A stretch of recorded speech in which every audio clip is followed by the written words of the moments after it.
दुनिया भर की तरह आज पाकिस्तान में भी रक्स का आलमी दिन मनाया जा रहा है, जिसकी मुनासबत से बहुत से ऐसे प्रोग्राम पेश किए जाते हैं जिनके जरिए इस फन की अहमियत उजागर की जाती है। रक्स लतीफ़ इंसानी जज्बात और हाथों और पैरों की मुतवाज़न हरकत की हमाहंगी का नाम है, जिस अदा की शायरी भी कहा जाता है।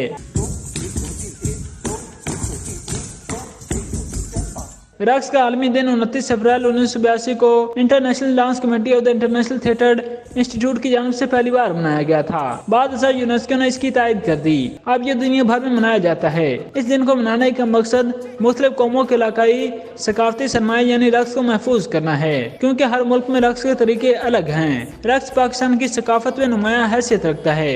आज से कई हजार साल कबल इस खित्ते में बाद मोहनजोदड़ो के शहरी भी रक्स के शौकीन थे, जिसका सबूत खुदाई में बरामद होने वाली रकासा कांसी का मुजस्मा है। पाकिस्तान में लोक रक्स को बेपनाह अहमियत हासिल है और मुल्क के तमाम इलाकों के अपने मकामी रक्स हैं, जिनसे इन इलाकों की सकाफत की निशानदही होती है।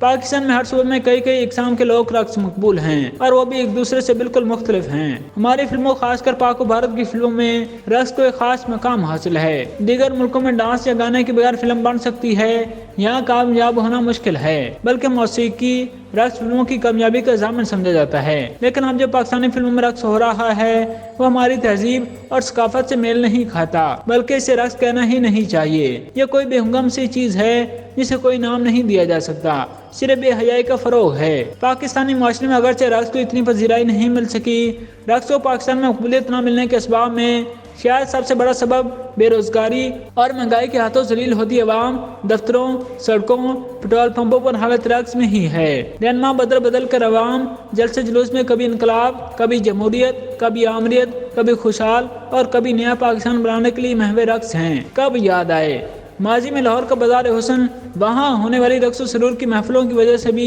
बहुत मशहूर था, जहाँ से बहुत सा टैलेंट पाकिस्तान फिल्म इंडस्ट्री की तरफ भी आया। पाकिस्तान की बेशुमार ऐसी फिल्म स्टार हैं जो सिर्फ रक्स की बदौलत ही मशहूर थी। पाकिस्तान में कथक डांस भी बहुत ज्यादा मकबूल है। माजी महाराज गुलाम हुसैन कथक ने इन शोबों में बड़ा नाम कमाया, जिनके बाद निगत चौधरी, नाहिद सदीकी और शिमा करवानी ने भी बहुत ज्यादा शोहरत हासिल की। वैसे तो पाकिस्तान में रक्स के बेशुमार घराने हैं, लेकिन सम्राट घराना सबसे मकबूल है, जिसकी चौथी नस्ल ये काम जारी रखे हुए है। इस खानदान का सफर बहुत तवील है, जिसका आगाज बरसगीर में आशिक हुसैन सम्राट से होता है, जिनके बाद सम्राट का टाइटल था। आशिक सम्राट के बाद इनके बेटे अकबर सम्राट ने खानदानी रवायत को आगे बढ़ाया।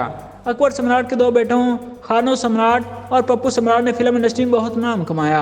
खानो सम्राट अरूज के दौर में ही इंतकाल कर गए थे, जबकि पप्पू सम्राट अभी ये काम जारी रखे हुए हैं। दूसरी तरफ खानो सम्राट के 3 बेटों विक्की सम्राट, सऊद सम्राट और अमीर हमजा सम्राट भी काम कर रहे हैं, जिनमें विक्की सम्राट ने सबसे ज्यादा नाम कमाया।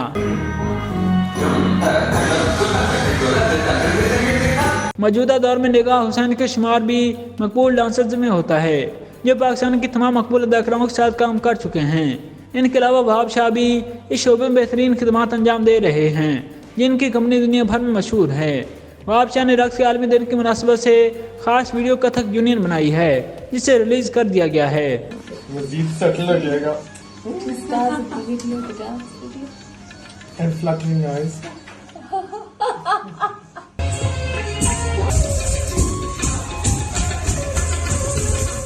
इस वीडियो का मकसद इस फन से वाबस्ता अफराद को खराज तहसीन पेश करना है।